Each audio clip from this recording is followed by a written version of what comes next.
Isso logo existo. Conhece, né? Claro, já ouviu falar. Cogito ergo sum, em latim, para ficar mais chique, para ficar mais refinado, para ficar mais pedante. Falaremos hoje do pensador que é o autor dessa ideia, né? O cara que trouxe à tona isso na filosofia, René Descartes, ou René Descartes. Só que a gente vai chamar de Descartes, né? Filósofo e matemático. Nasceu em 1596, morreu em 1650, tá?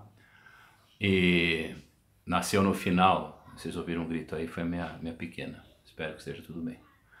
Nasceu no final do século XVI, morreu no meio do século XVII. E o Descartes, René Descartes, ele é pai da filosofia moderna. Moderno. Quando você pensa numa coisa moderna, sei lá, você pensa no smartphone, numa TV smart, né? No mundo smart, né? Sei lá. Pensa em algo, né? Que faz parte do nosso agora, né? Só que a gente sempre pensa numa perspectiva tecnológica, né? O que é o moderno, etimologicamente falando? Moderno é aquilo que é de nosso tempo. Beleza, lembra que a etimologia é importantíssima para você ampliar seu repertório. Aquilo que é de nosso tempo. E o grande barato da filosofia moderna é que ela representa o quê? Acima de tudo, a consolidação do conceito de subjetividade na filosofia. Olha que legal. Subjetividade. Lembra que um olhar subjetivo é um olhar pautado em multiplicidade interpretativa. E tudo que é objetivo é pautado numa perspectiva mais dogmática. No nosso vídeo, o lance do como funciona o fascismo, nós falamos que o regime fascista ele é um regime de culto à objetividade. A filosofia, na sua essência, ela é subjetiva. Falamos disso quando abordamos Mestre Sócrates. Mas a grande questão da subjetividade no século XVII é o quê? É que é o nascimento, o século XVII, ele marca o nascimento não só da filosofia moderna, né?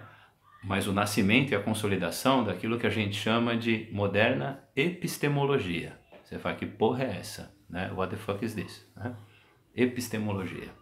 Vamos lá. Episteme, né? Em grego, é ciência. Scientia em latim, episteme em grego. Então, o que é ciência? Ciência, lembre-se, que significa desvendar, né? Tirar o véu, descobrir, tirar a cobertura. E a perspectiva da episteme, da ciência, da epistemologia, é o quê? É a teoria do conhecimento. Mais uma vez, ao estudar Descartes, a gente está estudando uma coisa chamada epistemologia na filosofia, que é a chamada teoria do conhecimento. Ou seja, como eu aprendo as coisas, de onde vêm minhas ideias, por que eu penso de determinada forma, o que significa a razão, né? Então, Descartes ele representa isso para nós. Na verdade, ele está pautado na fundação da moderna epistemologia, a teoria do conhecimento. É simples, ó. A filosofia, a história das ideias, ela tem alguns pilares, né, nos quais ela se baseia. Nós falamos que você tem os pilares da dialética, da metafísica e da lógica, com a Santíssima Trindade, Sócrates, Platão, Aristóteles, amém? E você também tem outros pilares, que são quais? Por exemplo, o campo da filosofia que problematiza sobre a beleza e suas implicações, a gente chama de estética. Que problematiza sobre a moralidade, a ética. E que problematiza sobre o conhecimento, percebe? A teoria do conhecimento, a epistemologia. Episteme, ciência, estar ciente, né? Ter conhecimento de. Né?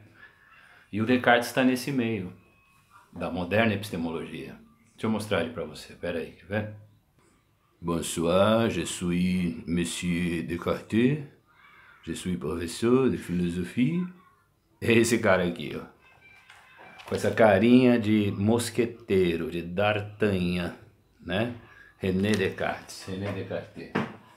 Ele é o pai da filosofia moderna, olha que legal. Pai da filosofia moderna. O responsável, né, por essa consolidação daquilo que a gente chama de moderna epistemologia, né, de epistemologia. E qual é o grande barato para entender esse cara? Vamos pensar junto. A filosofia moderna, ela representa a consolidação do conceito de subjetividade e também, acima de tudo, a ruptura com a doutrina escolástica.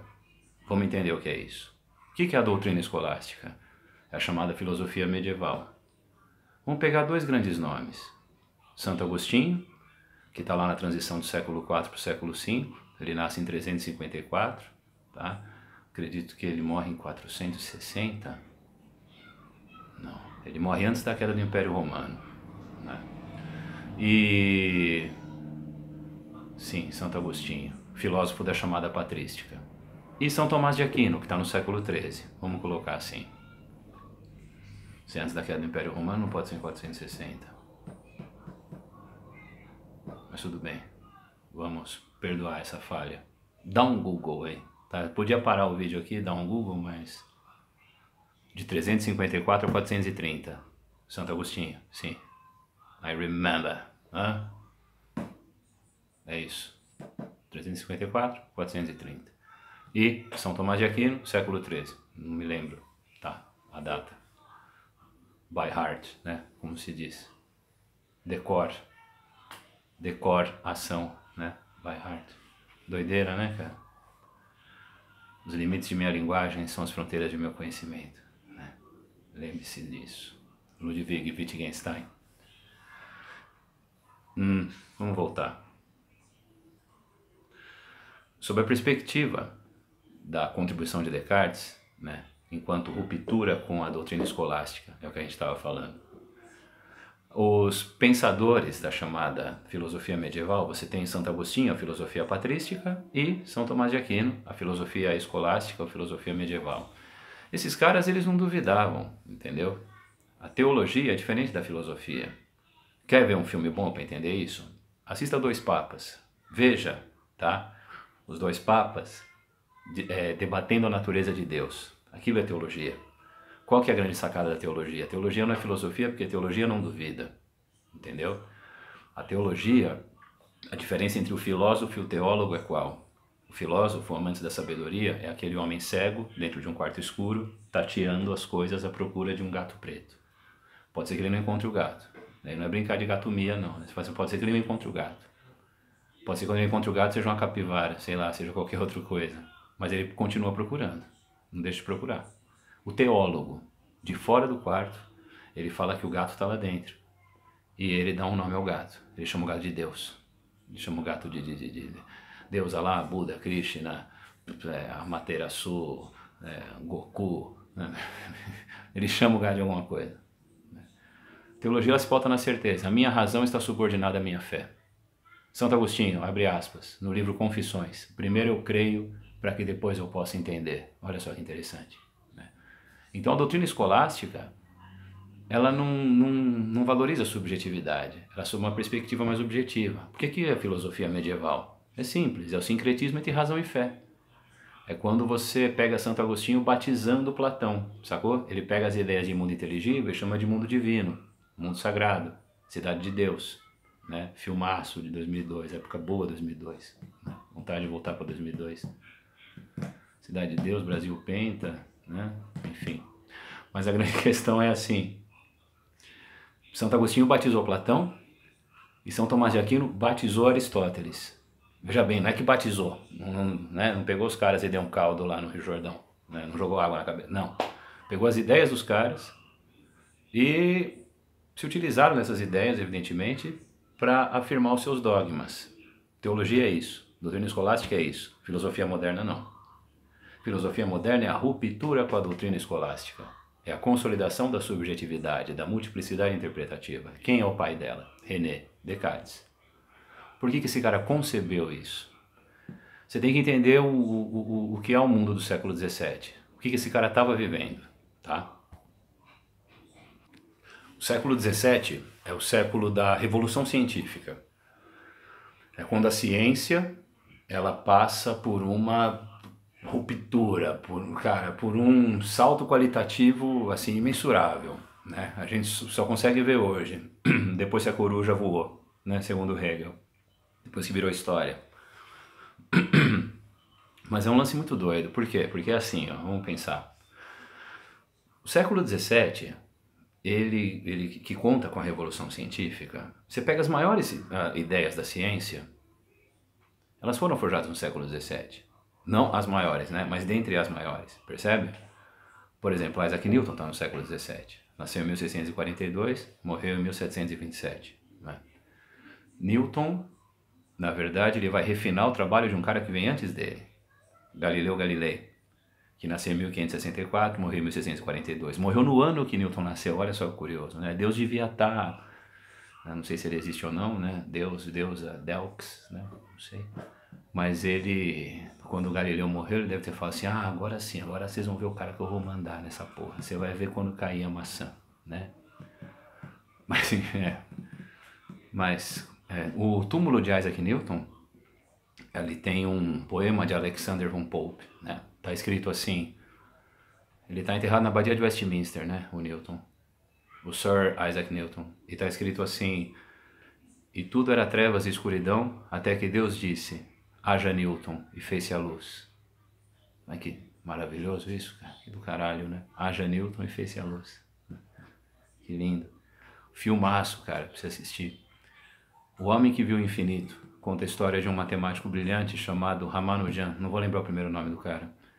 Mas o Ramanujan, nesse filme, é muito interessante, porque você passa a entender a ideia de uma natureza escrita em caracteres matemáticos. Porque o matemático, ele não cria a fórmula, né? Ele descobre nessa chamada natureza escrita nos caracteres matemáticos, ele traz à tona a fórmula, né?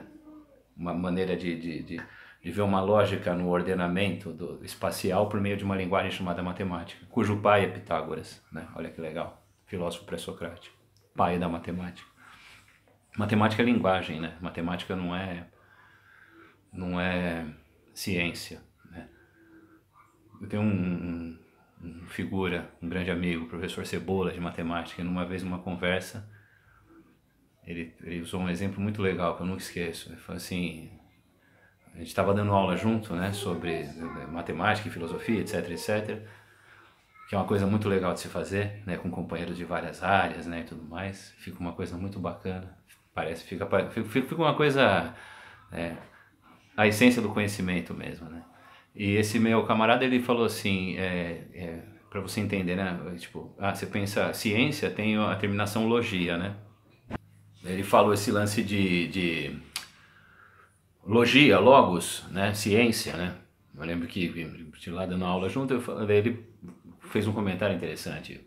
Tipo, quando você olha a ciência, né, e depois eu fui ler um pouco mais sobre isso, evidentemente, mas toda ciência ela tem o prefixo, aquilo que ela estuda, e o sufixo logia, né, que vem de logos, que é o conhecer. Biologia, psicologia, arqueologia, paleontologia, logia. Você pega matemática, né, meu? Matemática, gramática, cinemática, tá ligado? É linguagem.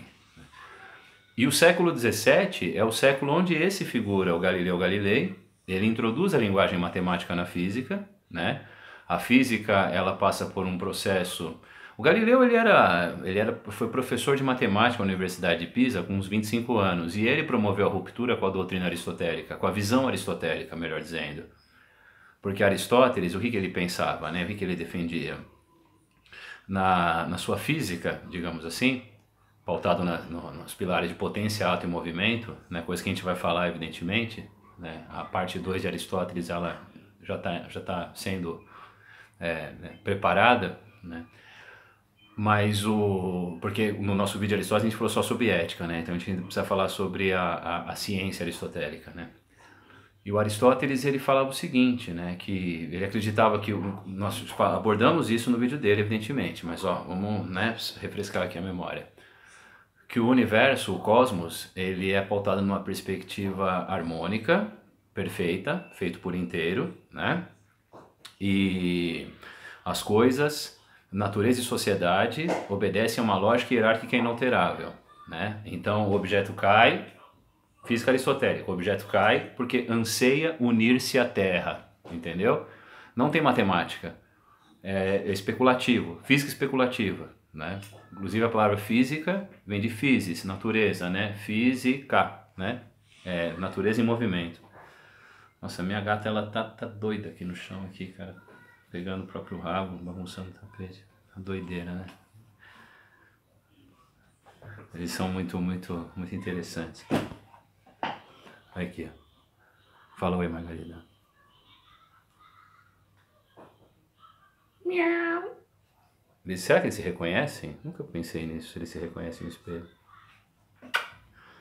E aí, qual o grande barato? Essa é Margarida. O grande barato é assim, né? Puta, eu viajei, fiquei olhando pra ela bagunçando aqui, não sei mais o que eu tava falando. Peraí que eu vou resgatar, peraí. Galileu. Opa! Ó, Galileu da Galileia. O que ele faz? Ele introduz a linguagem matemática na física. Ele é o pai da física moderna, né? Física são 4 caras. Física é igual Beatles, né? Galileu, Isaac Newton, Albert Einstein e Stephen Hawking. Galileu, Newton, Einstein e Hawking, né? Que quando morreu aí em 2017, acredito, 2017 ou 2018, não, 2017, desculpe a falha. A galera na internet começou a falar queima no inferno, ateu maldito, ateu desgraçado, etc. Meu Deus, né? Que coisa incrível. Mas enfim, aquela mentalidade medieval, né? Aliás, na Idade Média tinha uma galera mais progressista do que hoje, eu acredito, né? Retomando. O pai da física moderna, o Galileu. Ele é o autor daquela ideia de que a natureza, os objetos são movidos por profundas leis matemáticas. Percebe? É a matematização da natureza. Galileu Galilei. Século XVII. Revolução científica. A contribuição dele antecede a contribuição de Newton, que, como nós dissemos aqui, nasce no ano em que ele morre. E Newton concebe uma obra chamada Princípios Matemáticos de Filosofia Natural, os Principia, né? Que, inclusive, uma vez numa conversa prazerosíssima com um amigo professor de física, o Jaú, um grande abraço para você, a gente estava falando sobre essa obra em si, né? E é uma coisa doida, porque assim, o que é o princípio? É o Princípios Matemáticos de Filosofia Natural. O Newton, cara, a matemática para ele, a linguagem matemática para ele até então, era muito limitada para responder às questões que ele tinha. Então esse cara vai criar uma matemática própria para responder às suas questões. Olha que doideira, né? Cria uma linguagem nova, porque matemática é linguagem. Cálculo, né? Aquilo que deixa, né, a galera de DP nas engenharias da vida. Agradeço a Newton. Só um minuto. Aconteceu um imprevisto. Minha menina agarrou o gato e a gata, né, a Margarida, e ela não gostou muito e se manifestou, né? Mas tudo bem. Falávamos de Newton. Galileu, Isaac Newton. Newton vai refinar o trabalho de Galileu, né? Porque o grande barato do século XVII é que você tem o seguinte, olha, pensa comigo. Se for, né, resgatar, vamos voltar lá para 1543, para o século XVI. Ano em que é publicada uma obra chamada Das Revoluções das Orbes Celestes, de Nicolau Copérnico. Nicolau Copérnico, nascido em 1473, morreu em 1543, o ano em que a obra foi publicada. Olha só que interessante. A obra Das Revoluções das Orbes Celestes é o primeiro tratado heliocêntrico da história. Então ele dá um modelo de sistema solar. Quem dá um modelo de universo é um outro cara chamado Giordano Bruno, morto em 1600, né, na fogueira da Inquisição, queimado vivo no mercado de flores de Roma, porque defendeu qual ideia? A ideia de que o universo era infinito, cara. Olha só. Um universo infinito. Ele dá um modelo de universo. Giordano Bruno, além de falar da sua possibilidade de universo infinito, inclusive o nome da obra dele é Do Universo Infinito e Seus Mundos. Giordano Bruno também foi o pai da mnemonia, né, ou mnemônica, é a arte da memória. Numa época em que os livros eram, né, raros, né, e concentrados em poucas instituições, você precisava treinar sua memória, né, evidentemente, assim como até hoje, né? Você pega, por exemplo, essas músicas que a galera canta em aula de cursinho, tal, do qual eu sou professor com muito orgulho também. E no curso pré-vestibular, né, o lance das exatas, da biológica, às vezes você canta uma musiquinha para lembrar de uma fórmula, né? Ou né, Minha terra tem palmeiras onde canto sabiá, seno A, cosseno B, seno B, cosseno A. Ó, voltei para 1999 agora. Aquela frase, né, da tabela periódica, Robinson Crusoe, né? Robinson Crusoe, li na cama Robinson Crusoe em francês, né? Isso, li na cama Robinson Crusoe. Pintores do Renascimento, fala 4 nomes de pintores do Renascimento para mim. Michelangelo, Donatello, Rafael e Leonardo, as Tartarugas Ninja. Isso é arte da memória. O pai dessa técnica, né?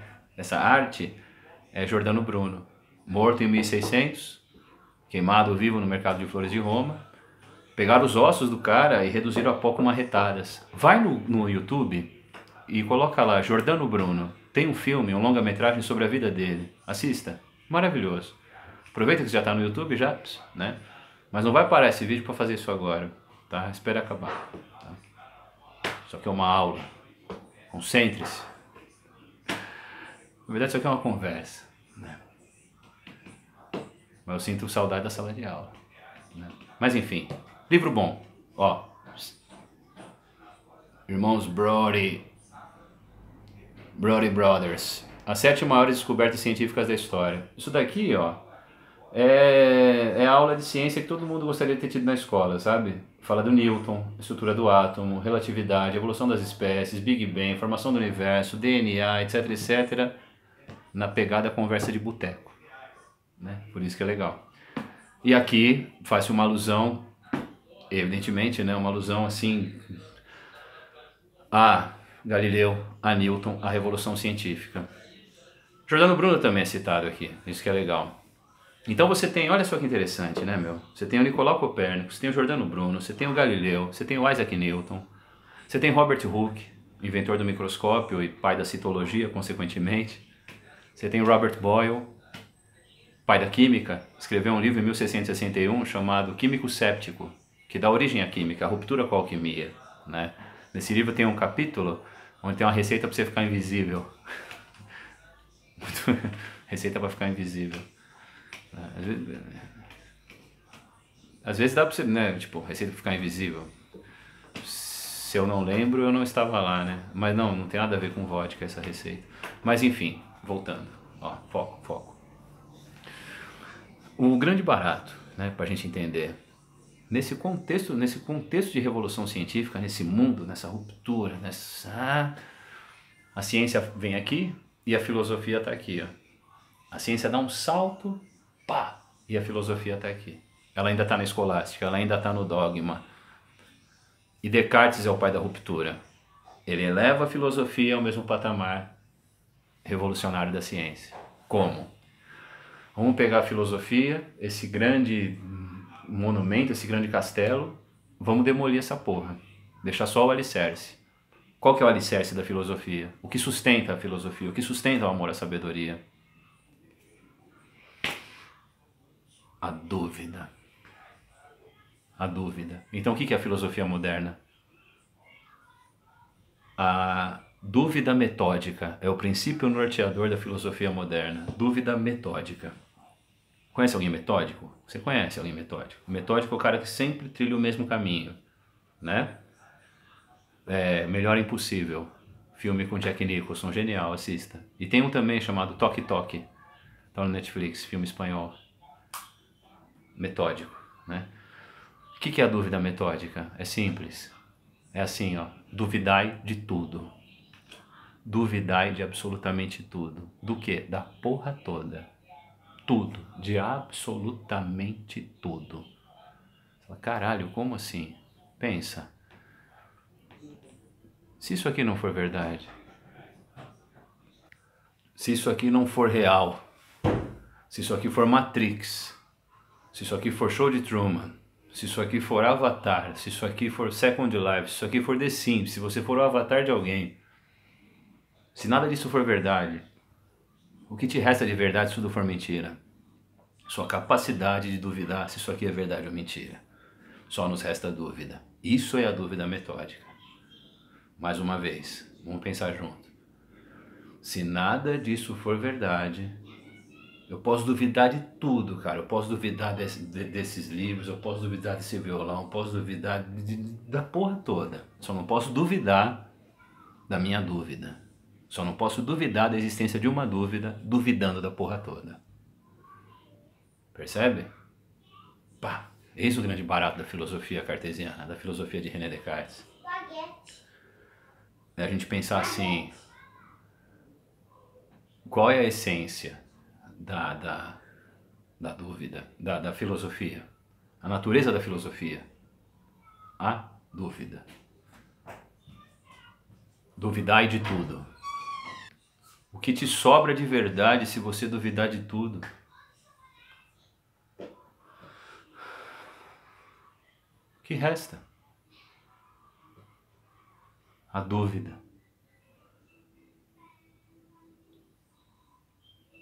Tô ouvindo Peppa Pig. A dúvida é a única certeza. A dúvida é a única certeza. Essa é a essência da filosofia de Descartes, a dúvida metódica. Nesse primeiro vídeo, sobre filosofia moderna e René Descartes, a gente vai parar por aqui. Para que a gente consiga entender no vídeo vindouro, né, que está vindo, os fundamentos do pensamento da cartesiano. Mas a gente vai encerrar isso aqui com um pensamento. Porque eu acho que o presente mais legal que você pode deixar para alguém é um pensamento. Tá? E o pensamento que eu vou deixar aqui, que a gente vai deixar de presente aqui para que você presenteie outra pessoa, é o seguinte: você existe. Pensa se você existe. Você fala, porra, eu existo. Será que eu existo? Duvide da sua existência agora. Se olhe na tela da selfie, no seu, acho que não dá para fazer isso. Não, se olhe no espelho. Se olhe no espelho, bem no fundo dos seus olhos, a chegar a um ponto que você não vai se reconhecer mais. Faça esse exercício. Voltei. Vamos retomar o pensamento. Fui lá administrar um conflito entre irmãos. Entre minhas duas crias. Você vai se olhar no espelho até chegar a um ponto que você não se reconhece mais. Faça esse exercício, é um negócio muito legal. Você até pode ficar um pouco assustado a princípio, mas enfim. E aí você pensa, será que eu existo? Será que eu existo? Será que você existe? Pensa aí, né? Pode ser que eu não exista, pode ser que você não exista, mas existe um pensamento pensando se você existe ou não. E a existência desse pensamento que está aí, que está aqui, pensando se você ou se eu existo ou não, esse pensamento existe. Percebe? Mais uma vez. Porra, será que eu existo? Pode ser que eu não exista. Mas existe um pensamento aqui pensando se eu existo ou não. E negar esse pensamento é impossível. Porque existe um pensamento pensando aqui se eu existo ou não. Então, por mais que eu não exista, existe um pensamento pensando se eu existo ou não. Penso, logo, existo. Cogito, ergo sum. A gente volta para o pensamento que abriu o nosso vídeo há 29 minutos e 41, 42, 43 segundos atrás. Tá? Então, nesse primeiro momento, a gente deixa esse pensamento como presente. Não só para você, mas para que você deixe como presente para mais pessoas. Por mais que a gente não exista, e pode ser que a gente não exista, Lembre-se do paradoxo de Dumbledore em Harry Potter. Pode ser que isso aqui não seja real, mas existe um pensamento pensando se isso existe ou não. A dúvida é a única certeza. Duvidai de tudo. Obrigado pela paciência de ter assistido isso até o fim. No nosso próximo vídeo nós falaremos sobre os pilares do racionalismo, um pouco mais sobre epistemologia, e a gente vai refinar um pouco mais as ideias de Descartes, tá? Até mais.